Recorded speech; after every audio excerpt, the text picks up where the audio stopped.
Hi, I'm Angus Cress Gillespie, your host on East Brunswick Television. I'm here today with Essence Rose, and we're going to be talking about the program called An Evening of Gospel Choirs, and it takes place at Rutgers University on the Bush Student Center, which is 604 Bartholomew Road in Piscataway. It's Saturday, February 23rd at 7 p.m. It's free parking and free admission. It's a wonderful event. It's the oldest, continuous, and largest Black History Month program at Rutgers University. It's sponsored by the American Studies Department, and we have a special feature this year. It's the 100th anniversary of the graduation of Paul Robeson from Rutgers University. So it's called the Centennial of Paul Robeson, and we have no less than 3 local church choirs, and we have our featured soloist, who's Essence Rose. Essence, welcome to East Brunswick. Thank you, Dr. Gillespie. It's a pleasure being here. Yeah. So tell us a little bit about your ministry and song, and how you got started and what your songs are all about. Well, the ministry of Essence Rose started about 13 years ago. I am a survivor of domestic violence, and through that ordeal, God gave me songs to remind me that I am fearfully and wonderfully made, that I am still His beautiful daughter. So I am better, not bitter. And I was able to pen these songs to give hope, healing, and light to other individuals, because women and men do suffer from domestic violence at times. So I'm able to share that gift. The name Essence Rose came because God said, throughout all of the thorns that I've gone through in my life, I am still the true essence of who He created me to be, just like the rose I blossom. Because roses do have thorns. Yes. Okay, I Yes. get it. And this has been going on for a long time. I've known you for a long, long time. Yes. So the concert at Rutgers, it's partly to honor Black History Month. Yes. But it's also to celebrate this traditional African American art form, gospel music. Right. So one question I have is the gospel concert at Rutgers, is that a performance, or is it a worship service, or both? How would you describe it? I would say it's both. It's rich in tradition. I come from a family who's rich in gospel music, the LUMS II Sisters. Oh. And they have been a part of the backbone of this program that you have had for us at Rutgers University. So this is what we've done since the age of 4 for me and for them as they were children. My grandmother taught them how to sing, trained their voices. My grandfather taught piano and different forms of how to present yourself on stage and when you're ministering as well. So the group was called the LUMS II Sisters of Mississippi. Yes. Now, I remember a long time ago, back in the 1970s in New Brunswick, Right. This is like before internet, there were these things called rainbow posters. Yes, I remember. And the rainbow posters were on the telephone poles. Yes, I remember. And there were all these upcoming concerts. Right. And I noticed they would say, the LUMS II Sisters of Mississippi. Right. And then month after month, I would see these concerts, because as a scholar, I've always been interested in Sure. Black gospel.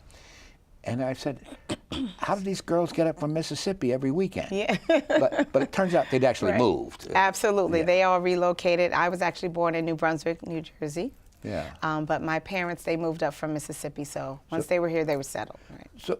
So your mom and her sisters, Yes. They were born in Columbia, Mississippi. Absolutely. Yeah. Yes. So this is a rural area, right? Yes. Yeah. Very. And so the music that they grew up with was passed along from generation to generation. Yes, right? it was. Yeah. Yes, it was. And tell me a little bit about the recording history of the LUMS II Sisters. Oh, wow. Well over 40 years ago. I'm dating myself. But Yeah. over 40 years ago, they began recording. They also wrote songs. My grandmother wrote songs. So as they began, the different sisters, they wrote songs for their projects, and they began to record them and to travel across the world and just sharing their gift. Didn't they have a bus? Yes, they had a bus with sleepers. There were bunkers on the bus and tables and microwaves, and just a nice setting where they could travel with their families and their musicians. and traveled just across, so I traveled a lot with them, and sometimes I would fill in when one of the members were sick. They would have me fill in as a background singer. Yeah. So I've grown up in this industry, quartet, gospel music, grown up in that. You're going to be a soloist. Yes. And the LUMS II Sisters are headliners. Yes. But can you tell us a little bit about Mount Calvary Missionary Church? I understand their choir's coming. Yes, Mount Calvary Missionary Church is actually my grandfather, God rest his soul, Dr. Robert R.L. Lumsey was the founder. He and my grandmother, Emma Louise Lumsey, they founded the church. So when they passed it on to my mother, Apostle Dr. Brenda Lumsey Hicks, who is now the pastor. So our church choir will be in the performance on the 23rd. And what can you tell us about the First Baptist Church of Southbound Brook? Oh, wow. They are an amazing choir under the leadership of Dr. Bright, Dr. Earl Bright, Eiley Bright, Dr. Eiley Bright, and First Lady Bright. And they are phenomenal. They're more like an ensemble, but they can sing, and they've been doing this a lot of years as well. And the Macedonia Free Will Baptist Church of Piscataway? Oh, wow. Another awesome group of singers. The pastor there, he's actually part of the singing pastors. So he's brought his church up in singing and training their voices and just presenting to the community beautiful, great gospel music. And is it fair to say there's a little bit of competition going on? Each choir is trying to outdo the next? Maybe more of the musicians. I don't know. I don't know. Maybe, we want to make sure we're not singing the same songs. That's about it. Yeah. Well, it's a peaceful competition. Very peaceful competition. And a lot of times at the end, we come together. All the choirs collaborate, all of the singers. We collaborate and we do one song, normally Amazing Grace. Okay. So we come together as one. It sounds like a wonderful event. It is. Yeah. I'd like to remind our viewers, this takes place 7 p.m. Saturday, February 23rd at the Bush Student Center, 604 Bartholomew Road in Piscataway. Free admission, free parking. Hope to see you there. Don't miss this big gospel show.